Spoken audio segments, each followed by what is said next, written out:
자, 이제 욥기 16강 들어갑니다. 이제 그 욥의 탄식과 또 욥과 세 친구의 변론, 그리고 욥의 최종 변론 이렇게 좀 다 마치고 그 다음에 이제 32장부터 욥이 대답을 듣기 시작하는데요. 그 엘리후하고 또 이제 하나님의 대답을 아주 길게 듣죠. 이제 엘리후의 대답이 이제 32장부터 좀 시작이 되는데요.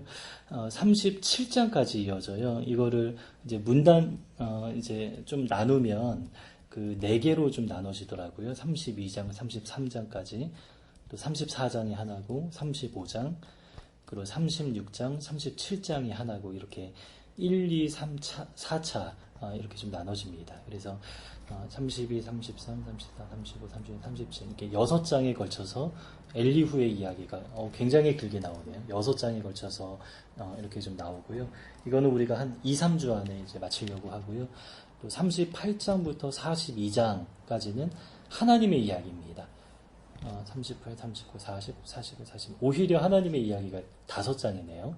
그러나 이제 좀 무게감과 권위가 좀 있겠죠. 마무리하는 이제 결론으로서의 좀 기능이 있습니다. 그래서 엘리후가 6장에 걸쳐 말하고 하나님이 5장에 걸쳐서 이렇게 이야기를 하는데 사실 제가 이렇게 정리한 페이지를 보니까 엘리후 이야기보다 그 하나님 이야기가 훨씬 더 길더라고요. 정리한 그 내용에 의하면.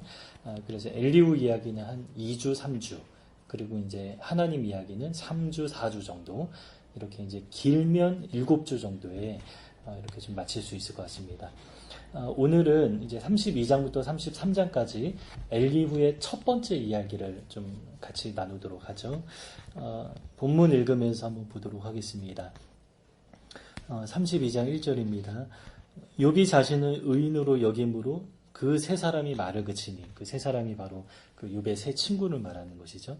그러니까 말을 그쳤다라는 것은 이제 더 이상 변론을 못했다. 이제 논리적으로 욥과 싸워서 진 거죠. 그 상황 속에서 이제 한 사람이 등장하는데 람족 속 부스 사람 바라게의 아들 엘리후가 이렇게 좀 나오죠. 그래서 어느 종족이고 어느 지역의 사람이고 그 사람의 아버지 이름까지 나왔다라는 것은 이 이야기가 욥기가 좀 역사적인 어떤 그 사실이다 이거에 대한 어떤 근거가 좀 되는 것 같아요. 그래서 단지 그냥 만들어낸 이야기, 뭐 예수님의 비유, 꾸며낸 이야기. 물론 이제 꾸며낸 이야기도 하나님의 말씀으로서 기능하죠. 왜냐하면 거기 안에 담긴 메시지가 있기 때문에. 그런데 이제 욥기도 이제 그런 식으로 이해하려는 그런 사람들이 좀 있다라고 제가 전에 얘기를 했는데 이 엘리후를 이렇게 설명하는 거 보면 이게 좀 이게 역사적인 어떤 역사성의 근거가 조금 있다 이렇게 좀 봐야 할 것 같습니다. 이제 다른 사람들은 뭐 어디 사람 이렇게만 이야기를 했는데 엘리후는 조금 더 자세히 말하죠. 그래서 족보도 말하고 아버지도 말하고 그리고 종족에 대해서도 좀 이야기를 했습니다. 그래서 엘리후가 좀 굉장히 중요한 사람이다. 이 사실을 좀 알려주는 것이죠. 그런데 엘리후가 말하기 시작하는데 화부터 냅니다. 이제 어떻게 화내냐면 욥에게 먼저 화를 냈는데 욥이 내가 하나님보다 자기가 의롭다. 이제 왜냐하면 하나님을 향해서 굉장히 괴팍하고 하나님이 그러니까 자기 느끼는 대로 말한 거죠.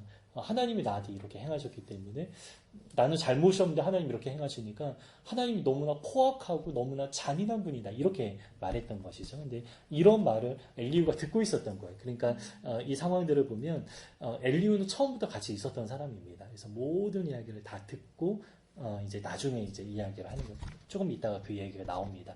그러니까 엘리후가 지금 화를 냈어요. 왜 화를 냈냐면 욥이 하나님보다 자기가 의롭다 했기 때문에 좀 화를 냈고요. 그리고 3절에 또 세 친구에게 화를 냈는데 그 이유는 그들이 능히 대답하지 못하면서도 욥을 정죄했다. 그러니까 욥을 정죄하려면 대답을 해야죠. 논리적으로 이겨야 그게 이제 성립하는 것인데 대답하지 못하면서도 욥을 정죄했다. 4절 엘리후는 그들의 나이가 자기보다 여러 해 위임으로 욥에게 말하기를 참고 있다가 세 사람의 입에 대답이 없음을 보고 화를 내니라. 그러니까 모든 상황을 다 지켜봤다는 거죠. 그리고 이제 엘리후가 보다 젊은 사람이었구나 이 사실을 우리가 좀 알 수 있습니다. 우리 한번 좀 밑에 있는 설명 중에 좀 중요한 내용들이 조금 있는데 우리 몇 가지 보고 다음 문단 좀 이어가도록 하죠. 우리 세 번째 그 줄을 보면 엘리후는 하나님의 이름을 위해 뜨겁게 분노한다. 먼저 이제 이게 결론부터 이야기하면 그래요. 욥이 하나님 앞에 항변했는데 나중에 하나님이 그것 때문에 욥을 책망하지는 않으세요. 인정해 주세요. 그런데 그 옆에 있던 엘리후는 욥에게 책망합니다. 근데 이 엘리후의 책망을 하나님도 잘못됐다라고 말하지 않으세요. 그러니까 이게 어떤 의미냐면 우리가 하나님 앞에 막 이렇게 너무 힘들어가지고 솔직한 마음으로 막 하나님 어떻게 이럴 수 있습니까? 하나님 정말 그런 분입니까? 막 이런 식으로 항변하는데 하나님은 어때요? 우리를 받아주는 거예요. 그러니까 그 넓은 마음으로 우리를 이렇게 다 받아주는데 옆에 있던 사람 입장에서는 그게 아니라는 거죠. 그래서 너 그렇게 말하면 안 돼. 어떻게 하나님 앞에 그렇게 말하니? 이렇게 이제 말할 수 있다라는 거예요. 그러니까 이 세 사람의 입장이 다 다른 거예요. 그래서 하나님은 욥도 받아주면서 엘리후도 그 말이 맞다. 정죄하지 않으세요. 그런데 엘리후는 욥에게 우리가 같은 사람으로서 하나님 앞에 그렇게 말하는 건 너 잘못했다. 이렇게 알려주는 것이죠. 그런데 욥은 너무나 고통스러워 자기 감정을 솔직하게 하나님 앞에 나아가는데 하나님은 받아주시죠. 그래서 이제 이 사람의 입장에서 하나님의 입장에서가 좀 다른 거예요. 하나님은 다 포용하고 수용하면서 이런 어떤 솔직한 탄식과 이런 것들을 받아주시면 옆에 있는 사람은 그래도 그거 잘못했다. 그래서 그보다 이제 다른 태도를 가지고 우리가 나아가야 된다. 이렇게 교훈할 수 있다라는 것이죠. 그래서 이 삼각관계 안에서 인간의 입장, 하나님의 입장이 서로 이렇게 좀 다르다. 이게 이제 엘리후를 바라보는 아주 중요한 관점이에요. 그러니까 결론부터 시작하는 거예요. 이 관점 가지고 이제 가면 됩니다. 그래서 하나님이 욥의 경고는 인정하셨죠. 그리고 엘리후의 분노도 맞고요. 욥의 주장도 맞다. 이 이야기가 성립하는 이유가 바로 그겁니다. 그래서 사람 입장에서는 너 그렇게 말하면 안 된다 말하지만 하나님은 다 품어주시기 때문에 둘 다 맞다. 이렇게 하나님은 이 문제 가지고 뭐라고 안 하셨습니다. 자, 밑에서 세 번째 그 문단을 보면요. 밑에서 두 번째 문단을 봅시다. 새 친구와 다르게 엘리후는 족보가 제시됐는데 그 무게와 중요성 나오죠. 그리고 네 차례 연설 아까 이제 서두에 설명했습니다. 다른 사람보다 많은 횟수다. 많아야 3번이었는데 그런데 엘리후는 욥과 토론하지 않죠. 그리고 그냥 일방적으로 말해요. 욥은 듣고 있습니다. 근데 어쩌면 설득되는 그 과정 속에 있다.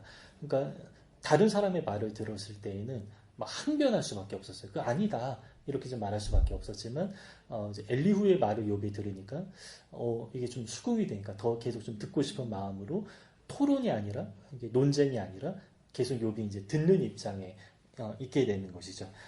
그래서 중간에 막힘도 없고 답변도 따르지 않는 네 가지 이야기가 술술 이렇게 이제 이어지는 그런 것이죠.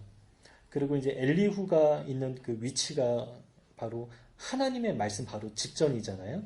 그래서 하나님의 말씀의 대로를 예비하는 세례 요한과 같은 인물이다.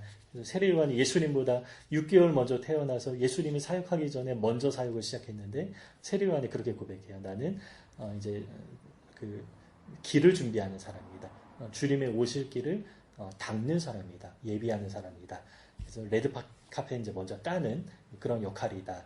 근데 엘리후가 바로 그런 어떤 세례 요한과 비슷한 그런 상황이다. 이렇게 좀 보면 됩니다.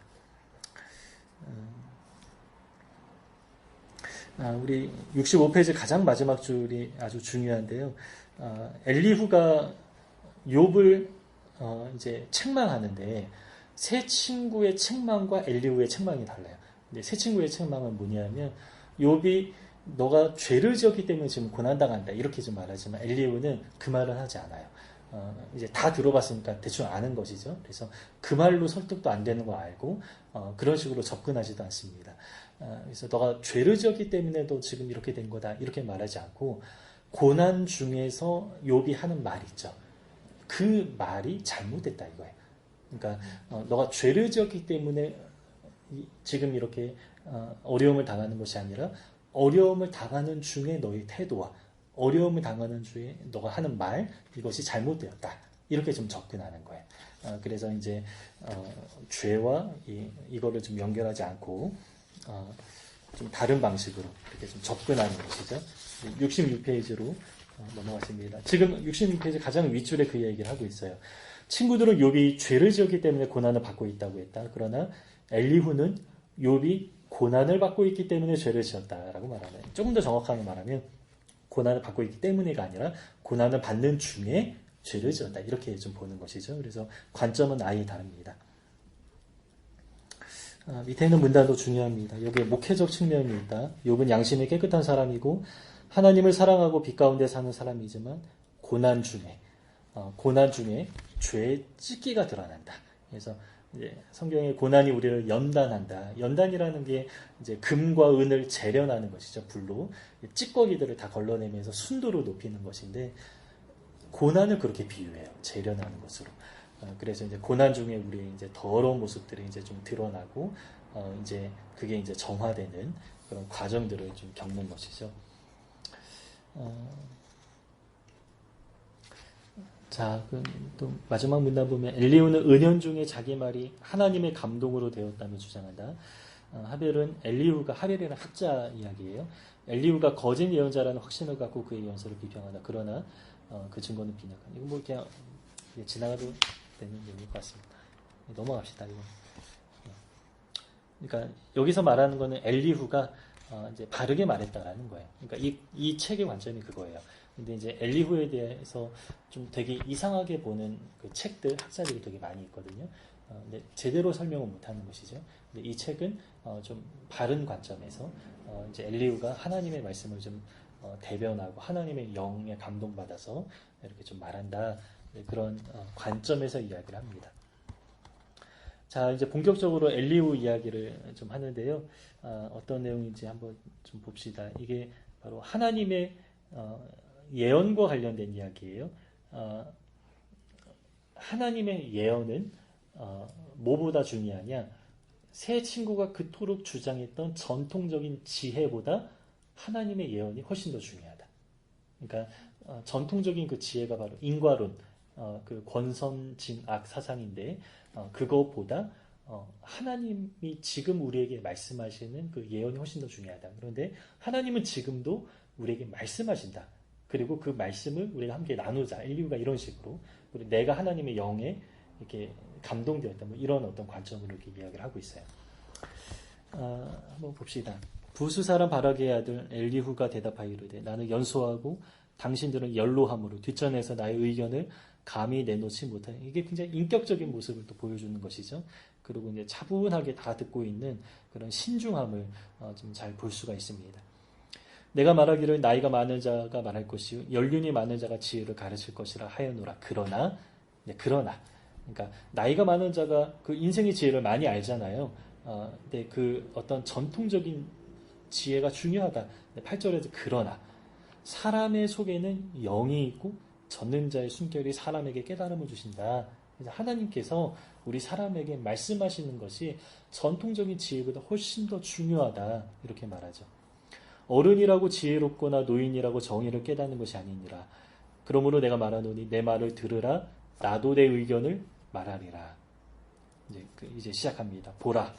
나는 당신들의 말을 기다리노라. 당신들의 슬기와 당신들의 말에 귀를 기울이고 있었노라. 내가 자세히 들은즉 당신들 가운데 욥을 꺾어 그의 말에 대답하는 자가 없도다. 당신들이 말하기를 새 친구가 이렇게 말하는 것이죠. 우리가 진상을 파악했지만 그를 추궁하는 자는 하나님이요 사람이 아니라 이렇게 말한 거예요. 우리가 지금 새 친구가 지금 사실을 다 파악했는데 지금 욥에게 설득을 못했잖아요. 그러니까 이제 책임 회피를 하는 거예요. 그러니까 우리가 진상을 다 조사하고 사실을 다 밝혔지만 그를 추궁하는 분은 우리가 아니라 하나님이다. 이런 식으로 책임을 전가하는 새 친구가 그런 식으로 이제 전가하는 그런 모습이죠. 그런데 그런 말을 하지 말라. 엘리후가 너 그렇게 말하지 말라. 이렇게 말하는 것이죠. 그가 내게 자기 이론을 제기하지 아니하였으니 나도 당신들의 이론으로 그에게 대답하지 아니하리라. 그러니까 당신들의 이론, 어떤 전통적인 지혜, 지금까지 너희들은 그렇게 말했지만 설득이 안 됐는데 나는 그 방식으로 유백에 그렇게 말하지 않겠다. 이렇게 말하죠. 그들이 놀라서 다시 대답하지 못하니 할 말이 없음이었더라. 당연히 할 말이 없는 것이죠. 당신들이 말없이 가만히 서서 다시 대답하지 아니한즉 내가 어찌 더 기다리랴. 나는 내 본분대로 말하고 나도 내 의견을 보이리라. 내 속에는 말이 가득하니 내 영이 나를 압박함이니라. 그러니까 이 영이 압박한다. 이게 아주 은근히 나는 이제 하나님의 어떤 그 감동을 받아 하는 말이다. 이러한 식으로 좀 이야기를 하는 것이죠. 보라 내 배는 봉한 포도주 통 같고 이제 포도주 통을 이렇게 봉해 놓으면 이제 팡 터지거든요. 그러니까 숙성되면 터지는 것이죠. 그리고 이제 옆에 보면 터지게 된 새 가죽 부대 같구나.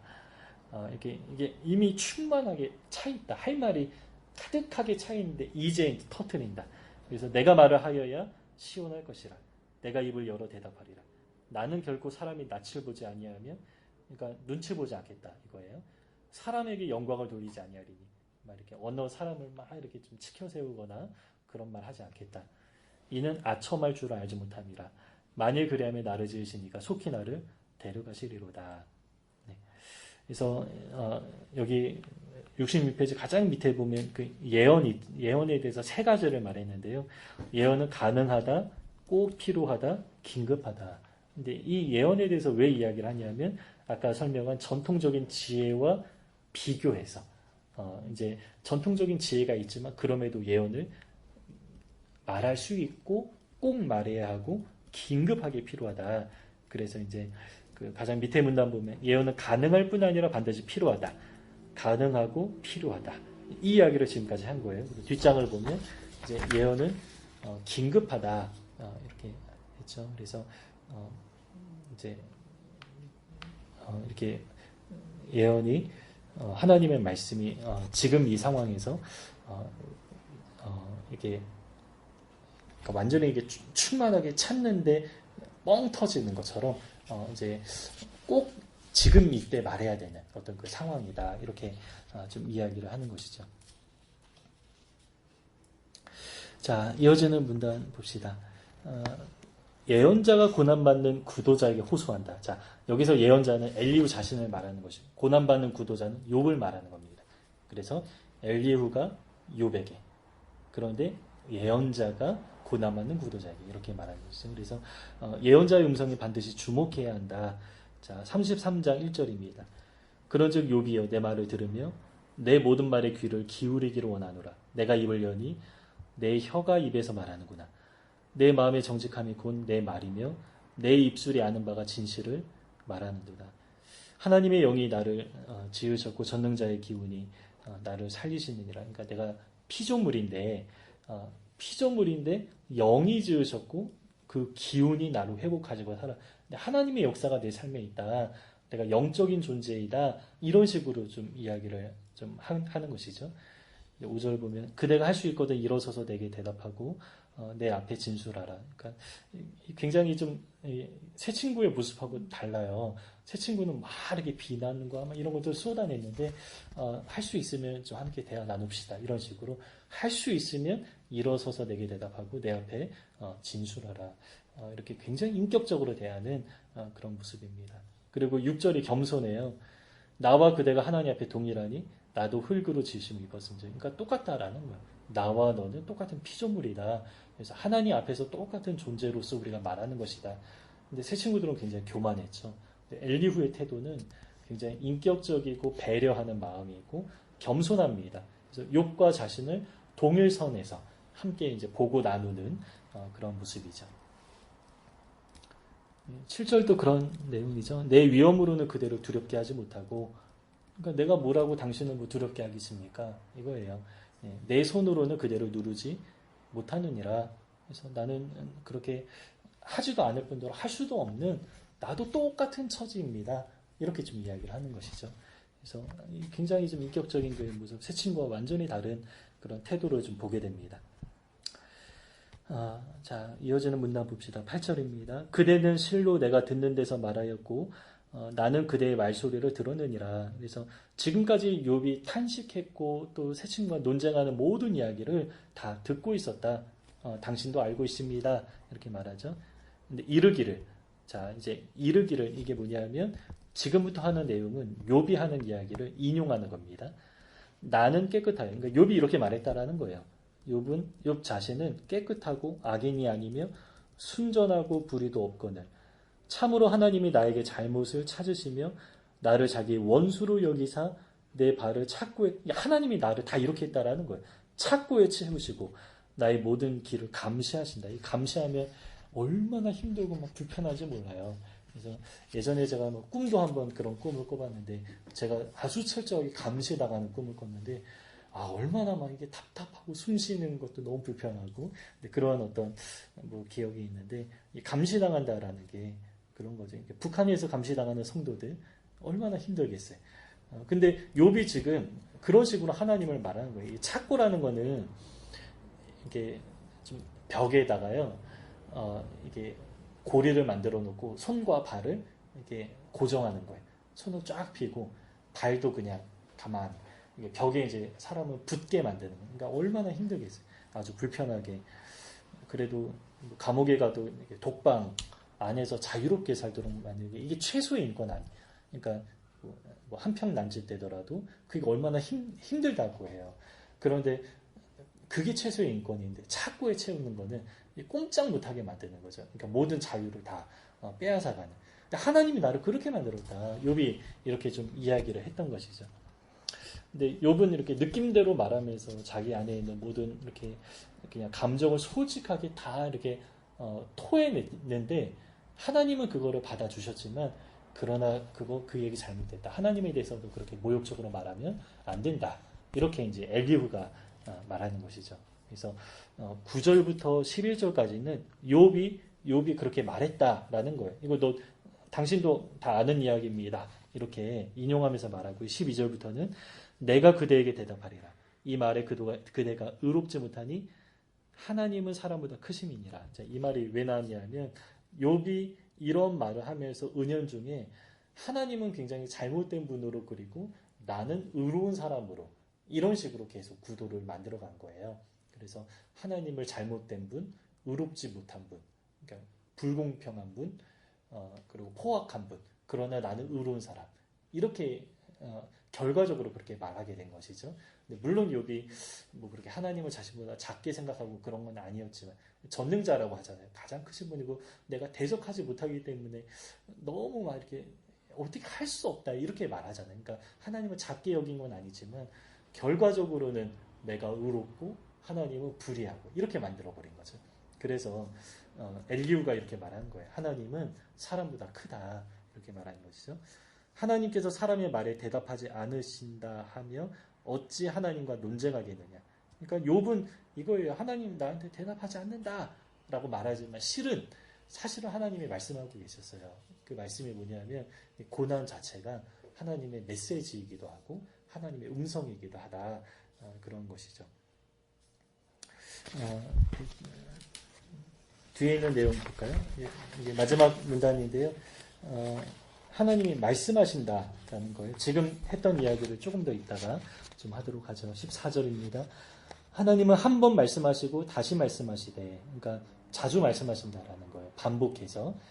저의 삶에도 하나님이 아주 중요한 내용은 이제 반복해서 말씀하시는 경우들이 있어요. 그래서 제가 최근에 하나님의 말씀이 반복해 아주 중요한 이야기를 똑같이 세 번 말씀을 하셨고요.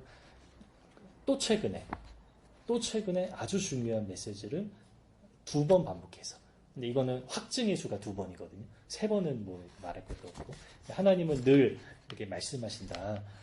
말씀하고 말씀하신다. 그러나 사람은 관심이 없도다.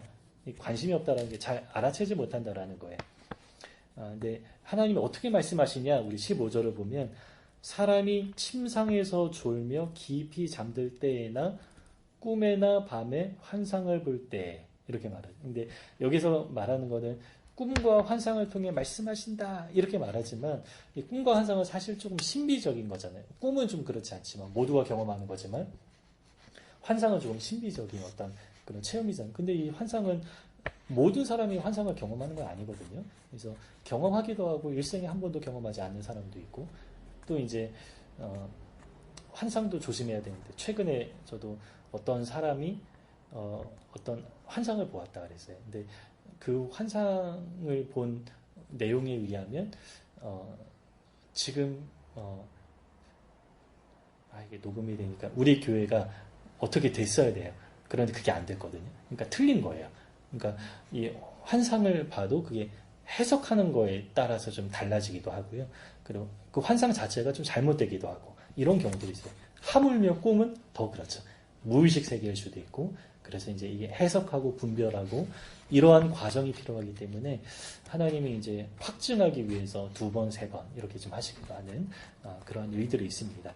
근데 여기서 하나님이 꿈이나 환상을 볼 때 이렇게 좀 말하는 거는 꿈과 환상을 통해서 말씀하신다 뭐 이런 의미라기보다는 우리가 어떤 수동적으로 듣는 상황을 말하는 거예요. 꿈이나 환상은 내가 하나님 말씀해 주세요라고 말하는 그런 상황이 아니라 하나님이 주권적으로 그렇게 꿈을 꾸게 하셔야 우리가 꿈을 꾸는 거고 환상도 내 의지가 전혀 표현되지 않는 거예요.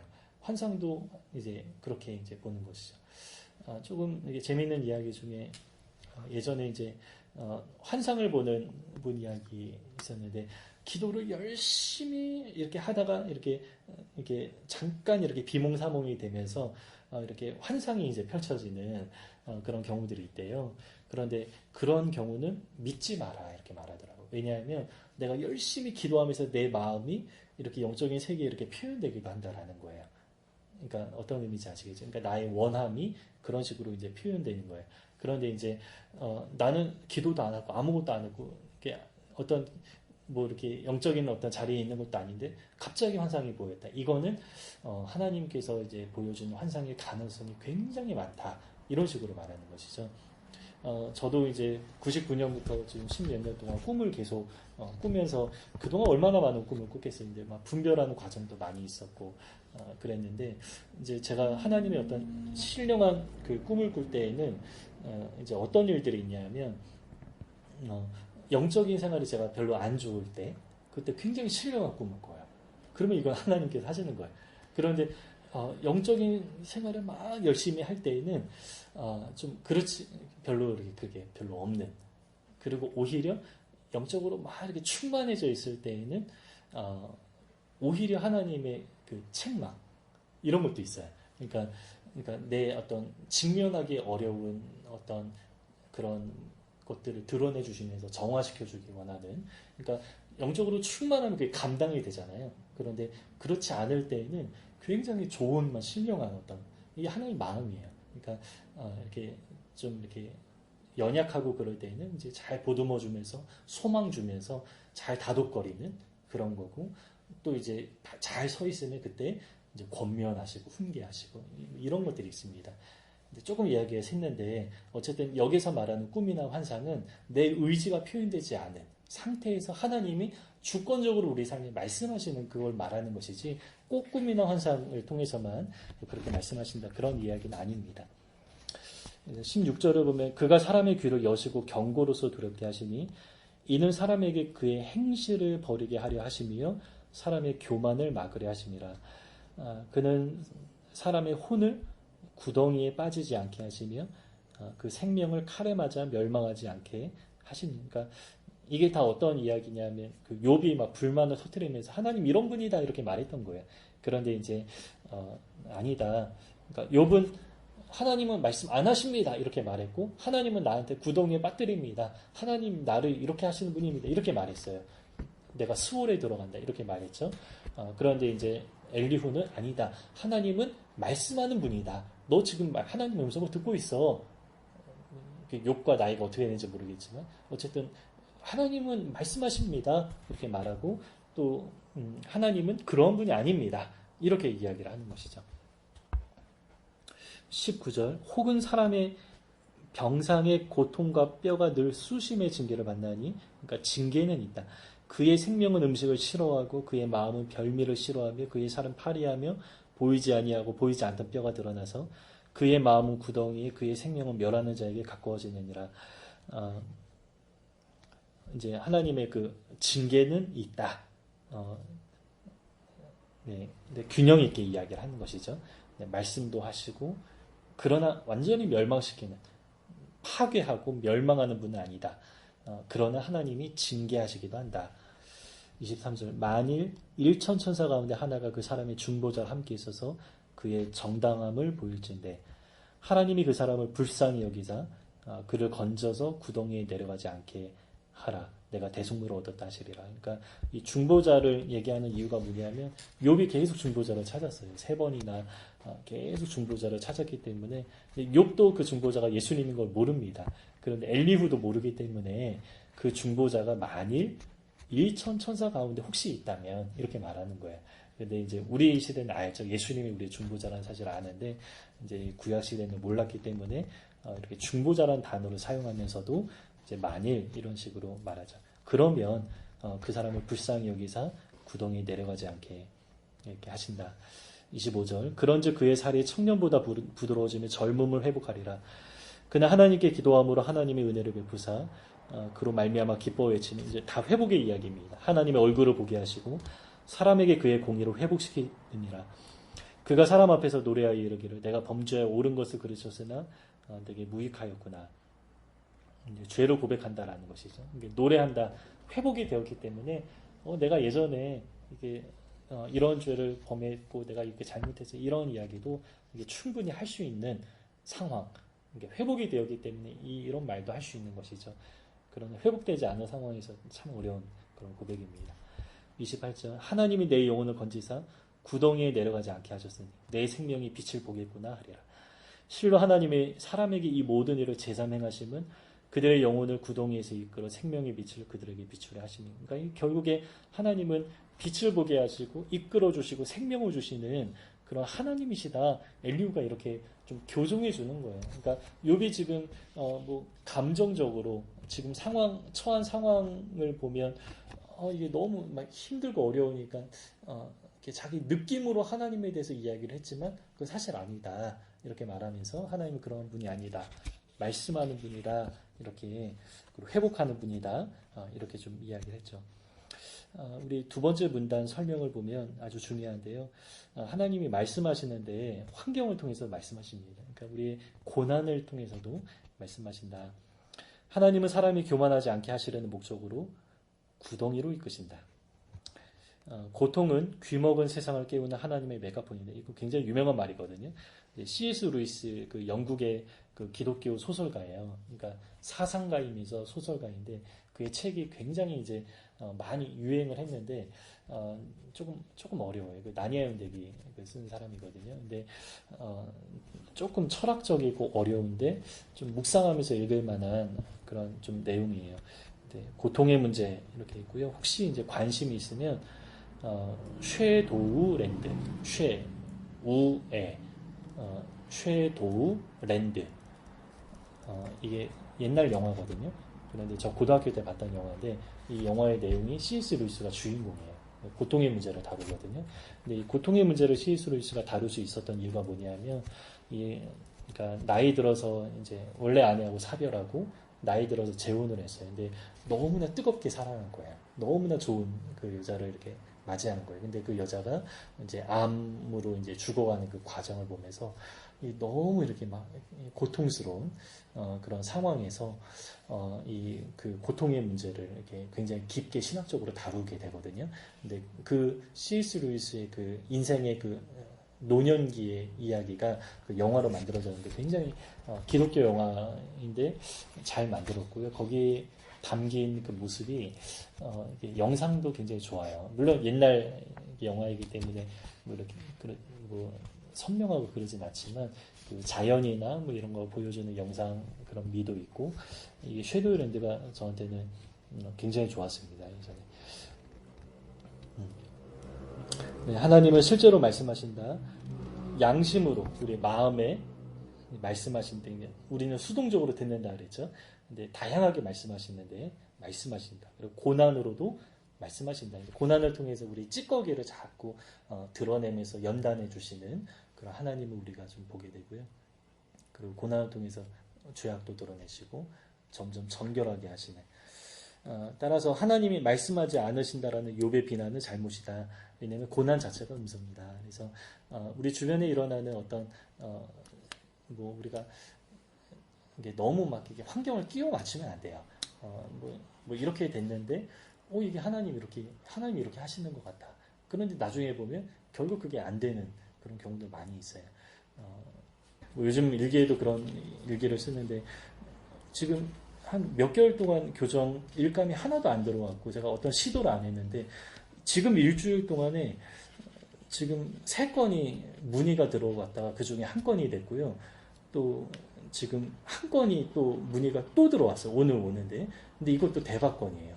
견적서를 보내달라고 하더라고요. 근데 견적서 보내달라는 거는 모르겠어요. 이게 거의 된 건지 안 된 건지 모르겠는데. 어쨌든 뭐 이제 견적을 내달라고 하는데, 뭐 이제 처음으로 견적서 뭐 이런 것도 보내보고. 그런데 뭐 이것도 그렇고. 어쨌든 요즘에 자꾸 이렇게 일이 들어오는 게, 이게 뭔가 싶은 생각도 들고, 이런 상황 중에 하나님께서 저한테 좀 말씀하실 게 있구나.